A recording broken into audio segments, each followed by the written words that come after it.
Hello, everyone. Welcome to a new edition of Betting Fools. This is an all Sacramento Kings podcast. It has been a long 16 years. Sacramento Kings are in the postseason. I have with me my boy, C-Money. What did do, C-Money? Not much. Graves got the W tonight, feeling good, ready to talk about some Kings. But first, you got you some wine, right? I'm Italian, am I? All right, I got the Michelob low carbs. Oh, fella. Let's Tell me about cheers to the Kings season here. Cheers to 16 years. Cheers.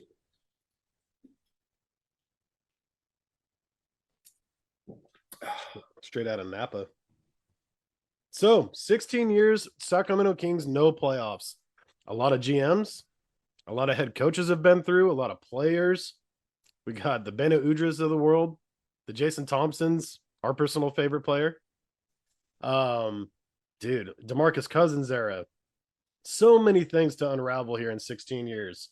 We're gonna get to who's our prediction for the Kings and Warriors? How many games do the Kings have a chance? We'll give you our predictions. Who is the Kings regular season MVP?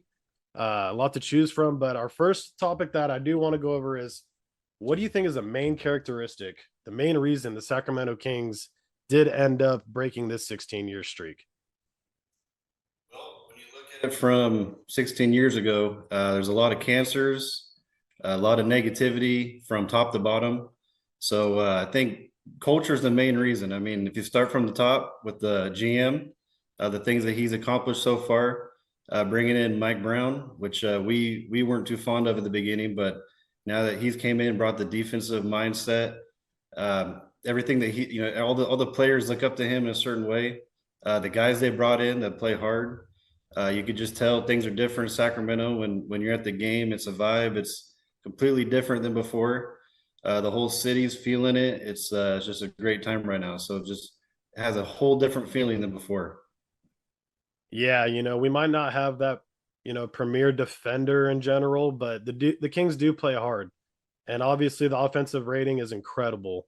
Culture is different. Me and you, like you said, we touched on Mike Brown. We weren't really truly sure. He had that era with LeBron and the Cavs.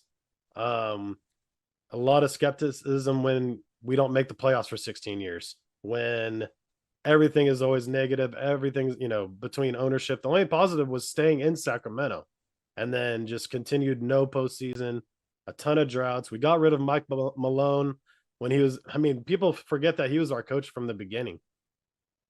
Well, if you remember, they fired him, I think, after a 5-2 start or something, and we were just lost. We were thinking, why did they wait until the beginning of the season to do that? It was just a typical Kings move. Yeah. I just feel like there's no direction ever. Now it feels like, we have a coach that's going to stay for a while. Everybody's behind him. We got the core pieces now finally, and now it's time to look forward with everything. Yeah. So attributing to that culture, I'm going to select someone that's, specific that I think that has turned this around. And we've kind of touched on it is Monty McNair. He made the single difficult decision of not only did he draft Tyrese Halliburton, he traded Tyrese Halliburton for Domantas Sabonis. De'Aaron Fox, I believe, was injured half of Halliburton's rookie year, maybe longer. And he ended up trading Halliburton and getting Sabonis. And they didn't have the greatest record when Sabonis came here. I know it was kind of end of the year, but between Sabonis, between dealing for Kevin Huerter, between signing Malik Monk in the offseason, who we thought was a nice piece, man, he could win Sixth Man of the Year. And we got him for cheap, 2 years, $19 million. You get those type of pieces along with the Harrison Barnes that's played 82 games this year, De'Aaron Fox, and let's be real, man. Like me and you, we both said the same thing. Fox needs to develop that jumper. He can drive to the hoop, and I don't want it to go too off track of what I'm talking about with Monty McNair, but he's made these moves, drafting Keegan Murray, Davion Mitchell, and now this team's come together. And you touched on Mike Brown. He's changed the culture just as much as Monty McNair, and it's a big deal. Yeah, I mean, at first when they made that trade, of course, everybody was sort of upset. I mean, we were all happy about Sabonis, but Halliburton was like the perfect point guard. When Fox was hurt, he came in, and the way he was running the offense was incredible. And he wanted to Yes, be in and Sacramento. and that's rare these days. But Sabonis is that type of dude that just comes in and he can play with anybody. I mean, he's getting triple doubles, he's passing, he's rebounding, he's putting everybody in check. He's a likable guy. If we're gonna trade Halliburton for anybody, it would be Sabonis.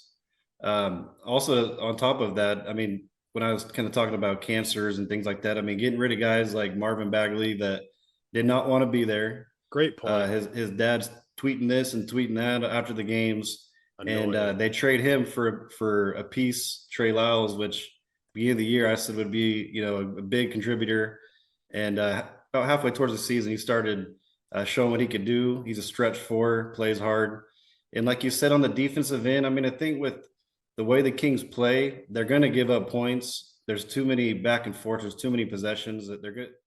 They're not necessarily a defensive team, but they're not terrible. I don't think. It's just they're playing. They're playing back and forth so much, and guys get tired and things. But when I look at defense, Davion Mitchell obviously he's incredible, but it's just too hard to get him on that court with all the guards on the team. So Yes. I think he actually could be a big piece in this next team with the Warriors. He might play a little more than usual, just for the simple fact that he can guard Curry, Poole, Clay, possibly.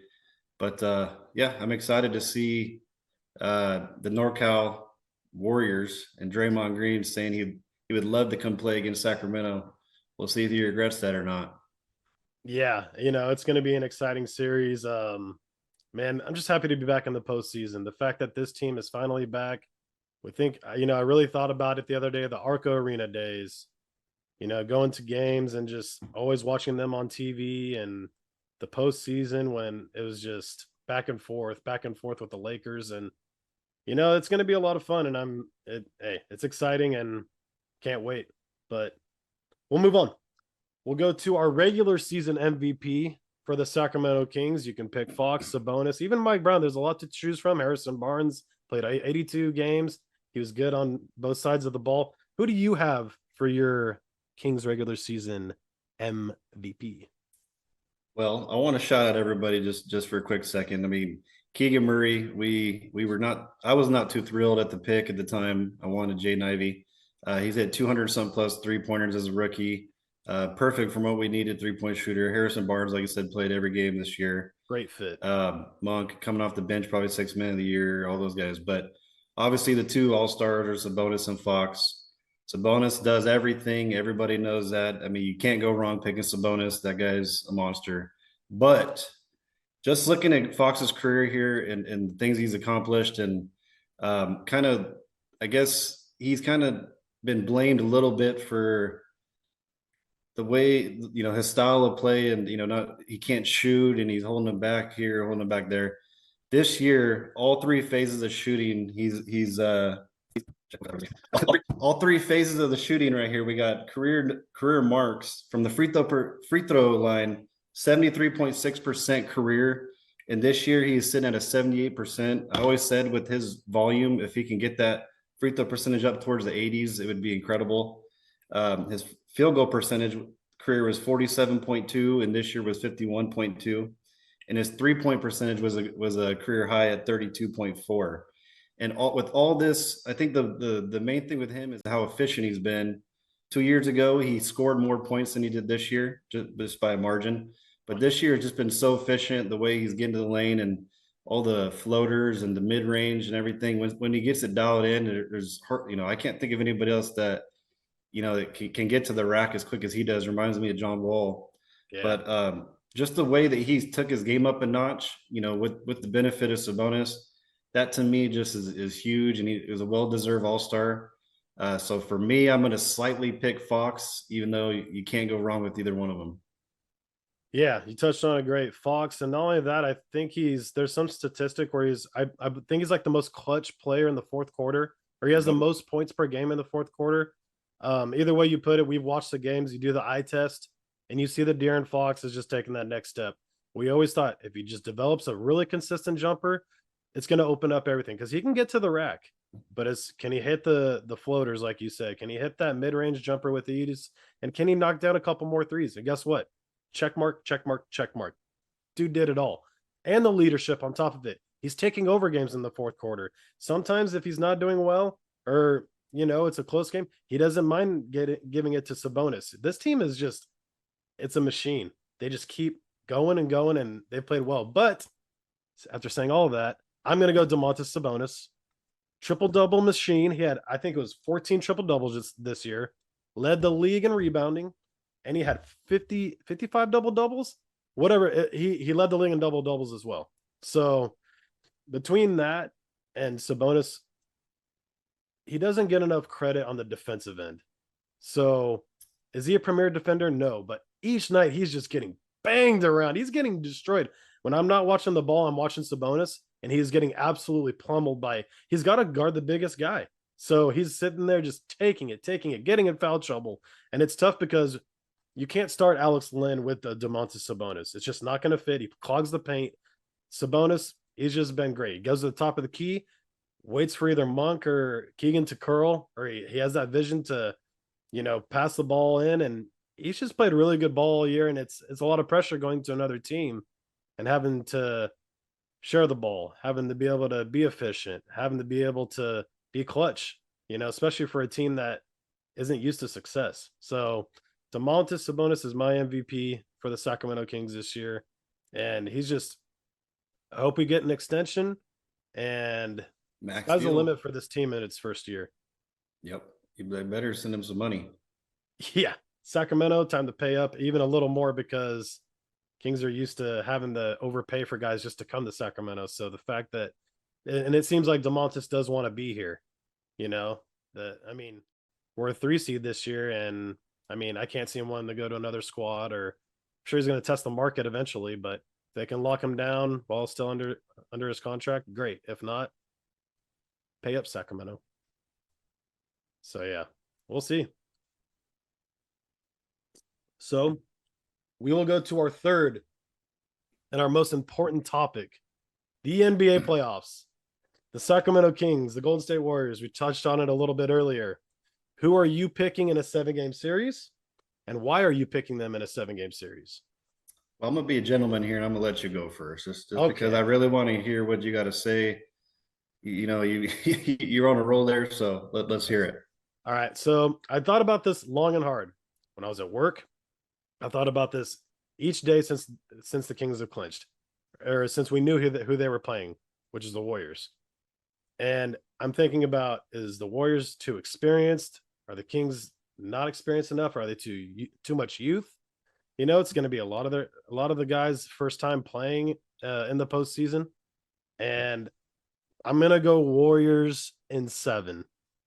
Now, I know, surprise, Warriors, but in 7 games, I think that's a little bit of a surprise. A lot of people are going to be picking Warriors in 6, Warriors in 5, but I do have it in 7. This team's young. They're going to run. Now, I know game slows down in the postseason, but Kings are still going to be able to run. They're going to do what they want. It does slow down a little bit, but man, their energy, they're hungry. There's a reason they won almost 50 games.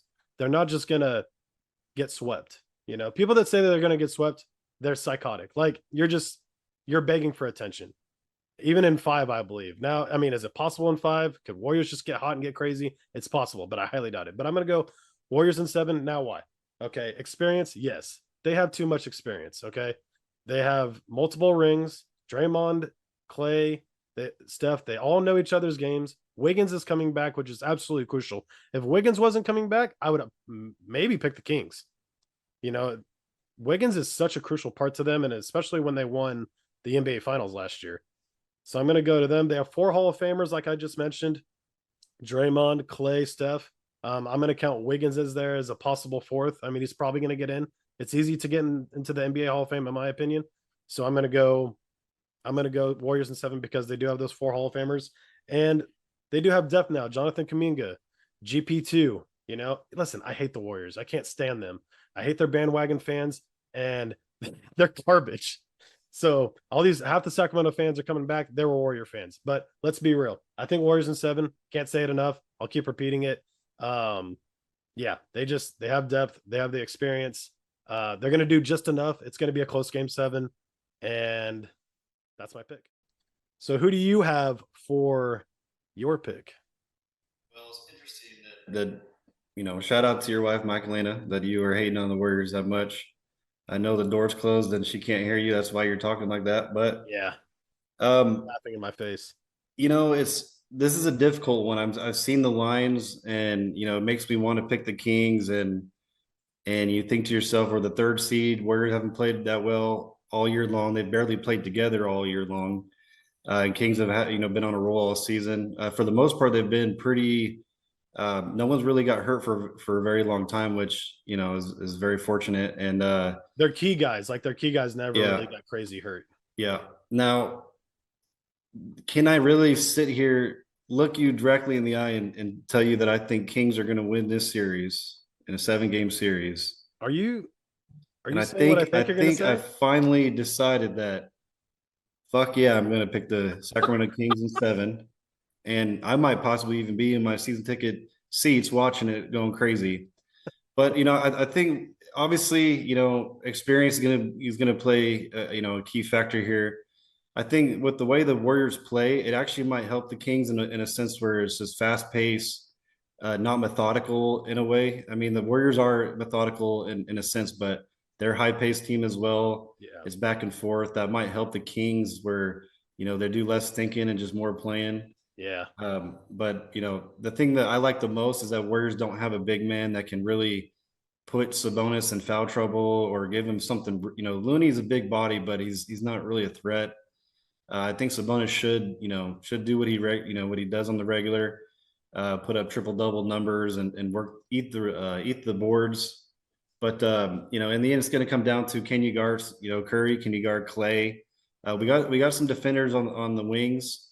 Like I said, Davion might play a little more than usual. yeah. Kessler Edwards might play a little more depending on if someone gets in foul trouble. But in the end, it's with Draymond out there. Hopefully, they can figure out a way to leave him open, make him shoot, double these guys. Maybe Davion can shut down Poole, and when Poole usually runs the second unit, if he's getting hot, if Curry's sitting out and Poole comes in and he's on fire, then it's going to be a long series. So Yeah. hopefully Davion can, when he plays, he's playing big minutes and hopefully producing at a high level. But in the end, I think it's just going to be, who can hit their threes. In the fourth quarter, that's where it's going to come down to the experience, and the game will slow down a little bit. And Curry's going to hold the ball at the top of the key. And what are we going to do? What's Fox going to do? Is he going to continue to be clutch? Is he going to continue to drive in the lane and get that elbow jumper whenever he wants? Is he going to hit it? If Postseason's different. Postseason's Yep. different. Yep. Which, speaking of that, how long has Fox been waiting for this moment? This is probably his biggest game of his career right here, besides the one he tore up Alonzo Ball in college. But this has to be the game he's been, waiting for years, and it's finally here. How's he going to play? We know what Sabonis is going to do. Barnes is going to, he's going to do his thing. He seems like he's never happy or mad. He's always the same.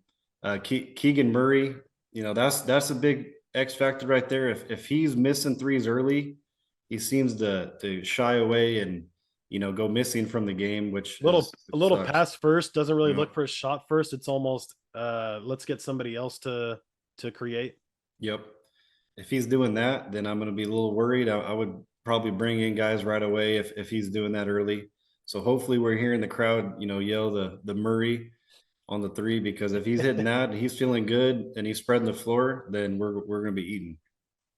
Yeah, I like that you brought up Kevon Looney and Sabonis matchup, because Kevon Looney, like you said, big body, but a truly skilled big man like a Gobert or something. Like, Kings just struggle with big men, really skilled big men. Like, I didn't want to face the Timberwolves. Like, they match up really well with us. Like, I love that you just touched on it really great. That don't really think too much, just kind of do. Just kind of be fast paced. Easier And said just than done, but yes. easier said than, especially in postseason, because like you said, everything does slow down. And there's going to be moments, especially in the series, when everything does slow down. Like, you're going to have your fast paced moments, and Kings are going to get some hot runs, but they're also, when it comes down to it, it's fourth quarter and it's a 2-point game and there's 6 minutes left. There's not much fast break. Kings got to keep the pedal on. They got to be opportunistic and find a way to, get to the open man and shoot the three, even in transition. Keep running the break. Get these guys tired. Clay and Steph, like, although they're still in their primes and they're future Hall of Famers, they're some of the best shooters we've ever seen. They're 33 years old. They're older now. Get them running, get Draymond running, get those legs pumping. And I know it's, like you said, easier said than done, but I don't know. It's going to be an Could exciting could series. could this really be, after all those years of watching the Warriors dominate and your wife just heckle you all those years, could this finally be the revenge tour of YN?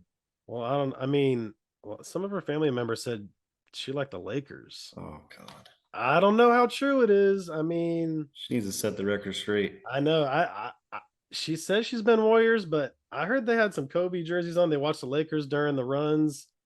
They were celebrating a little bit, maybe for family, but I don't know, man. It's a very heated argument when we talk about it, but she kind of stays quiet, so that'll tell you a lot. But no, Sacramento Warriors going to be exciting. Warriors in 7, I think. You think Kings in 7? I think if it comes down to a game 7 at that point, they're gonna be playing, 6 games prior to that. Everything it's gonna be laid all on the line.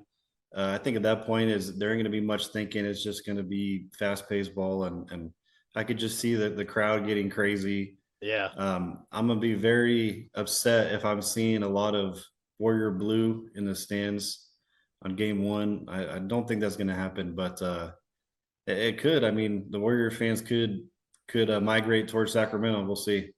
Yeah. You think so? With lack of experience for Kings, 16 years without a postseason, Warriors that have been there, more pressure on the Warriors to repeat, or can Kings play free?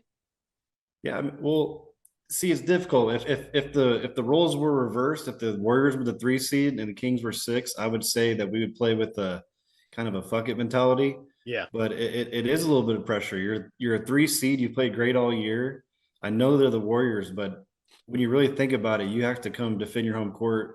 Yes. It's not we didn't make postseason for 16 years. It's good that we got here. No, it's time to play now. I know these guys are excited. Fox has waited a long time to get to this game, but it's here. The Warriors, you could end their dynasty in a sense. After this, Draymond could be gone. You never know what's happened with Clay. I mean, they have 3 or 4 guys that are making 30 plus $1 million. I don't know if they can continue this or not, but they could really put the Warriors out for good and take over NorCal. So they better be ready. And let's not forget, Kings had a better road record than a home record during the regular season. So I don't know if that factors into anything. I think it does a little bit, but it also shows Kings can go on the road and they can take care of business. And sometimes, team like that runs and Fox's mentality, I mean, they can steal one on the road. I think it's a long series. It's 6 or 7 games. I think I think it's 7, but I think for sure it's going at the very least 6. So we'll see. Well, it's been a pleasure talking game. Spitting game, though, I mean, you need some work, but thank you for tuning in.